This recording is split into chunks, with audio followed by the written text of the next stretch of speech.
ये राधिका है, तुम्हारी बहू। राधिका गांव में हॉस्पिटल में नर्स का काम करती है। बस हम दोनों में दोस्ती हो गई और हमने शादी कर ली। राधिका, माँ के पैर छू। अरे चल हट नालायक। अरे मैंने क्या क्या सपने देखे थे कि तेरी शादी किसी अमीर घर में करूंगी और दहेज में लाखों रुपए लूंगी, और तू गांव की इस मामूली लड़की को मेरी बहू बनाकर ले आया।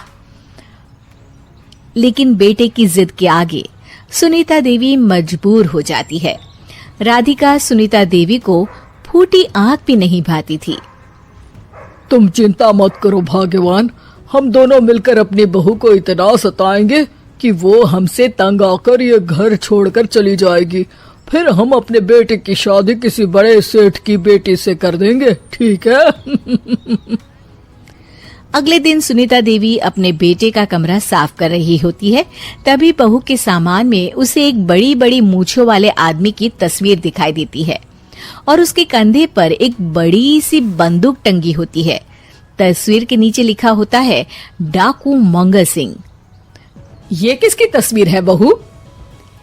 ये मेरे पिताजी की तस्वीर है। बस फिर क्या था। ये सुनते ही सुनीता देवी के हाथ पैर कांपने लगते हैं। वो भागती हुई सीधा अपने पति के कमरे में जाती है। अरे गजब हो गया जी, गजब। अरे क्या हो गया भाग्यवान? हमारी बहू एक मशहूर डाकू मंगल सिंह की बेटी है। हे भगवान, अब क्या होगा? क्या कहा? डाकू मंगल सिंह? अरे मर गए रे। सुना है वो तो बड़ा ही खतरनाक डाकू है, मारता ज्यादा है गिनता कम है। लोग तो लोग पुलिस वाले। ये हमारे नालायक बेटे ने कैसी मुसीबत हमारे गले बांध दी। हाँ वो तो है, अगर हमने बहू को जरा भी तकलीफ दी तो उसका बाप मंगल सिंह हमें गोली से उड़ा देगा। अब जो मैं कहता हूँ उसे ध्यान से सुनो। तुम बहू से बिल्कुल घर के काम मत करवाना, और ध्यान रहे उसे किसी प्रकार की तकलीफ नहीं होनी चाहिए, समझ गई ना? और ऐसा ही होता है। अगले दिन सुनीता देवी रसोई में खाना बना रही होती है कि तभी, ये क्या माँ जी, मेरे रहते आप खाना बना रही हैं? चलिए हटिए, मैं खाना बना देती हूँ। अरे नहीं नहीं बहू, तू यहाँ क्यों आ गई? जा तू अपने कमरे में जाकर आराम कर, मैं खाना बना लूंगी। सुनीता देवी जिद करके राधिका को भेज देती है। फिर एक दिन, अरे फर्श पर कितनी धूल जमी है, माँ जी देखेंगी तो नाराज हो जाएंगी, मैं अभी यहाँ पोछा लगा देती हूँ। राधिका जैसे ही पोछा लगाने लगती है कि तभी उसके ससुर की नजर उस पर पड़ती है। बंसीलाल भागता हुआ वहाँ आता है। अरे नहीं नहीं बहू, तुम ये क्या गजब कर रही हो? बहू तो बेटी समान होती है, और हम ना अपनी बेटियों से काम नहीं करवाते। तुम आराम से बैठकर यूट्यूब पर किड लॉजिक चैनल की सास बहू की कहानियां देखो। वो लोग ना बहुत अच्छी अच्छी कहानियां बनाते हैं। सच? आप देखते हैं? अरे मैं तो रोज देखता हूँ। शहर की बहू तो मेरी फेवरेट कहानी है। हाँ, ये कहकर बंसीलाल पोछा लगाने लगता है। इस तरह राधिका के सास ससुर सारा दिन उसकी खुशामद में लगे रहते हैं और उसे किसी महारानी की तरह रखते थे।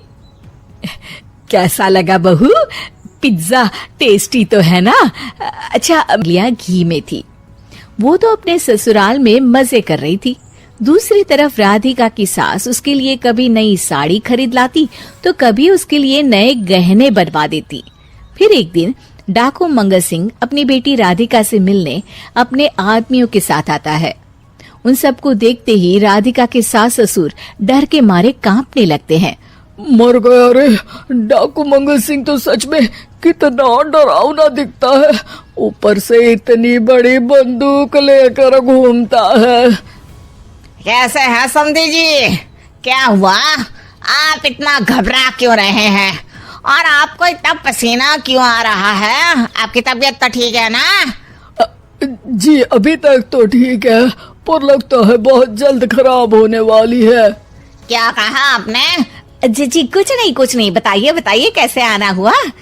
दरअसल आज आपके शहर में हमारी नाटंकी मंडली का प्रोग्राम है, तो इसी बहाने सोचा बेटी का ससुराल भी देखता चलूं। ये सुनते ही राधिका के सास ससुर हैरान हो जाते हैं। क्या कहा? आप नौटंकी में काम करते हैं? हाँ माँ जी, पिताजी डाकू की एक्टिंग बहुत अच्छी करते हैं। उन्हें तो कई अवार्ड भी मिल चुके हैं। और ये बंदूक, ये तो असली लगती है। तभी राधिका के पिताजी अपनी नकली मूंछ निकालते हुए कहते हैं, इस मूंछ की तरह यह बंदूक भी नकली है। ये तो छर्रे वाली बंदूक है। इससे तो मैंने आज तक चिड़िया भी नहीं मारी। और खोदा पहाड़ और निकला चूहा। इसका बाप तो मामूली नौटंकी वाला निकला और हम इससे डर कर बहू की नौकरों की तरह सेवा कर रहे थे। आपने सही कहा जी। इसके पीछे मेरे कितने पैसे खर्च हो गए और काम कर करके मेरी तो कमर टूट गई सो अलग। अरे बहू, तूने अपने पिताजी के बारे में हमें पहले क्यों नहीं बताया? राधिका मुस्कुराते हुए कहती है, आपने तो कभी पूछा ही नहीं ना माँ जी।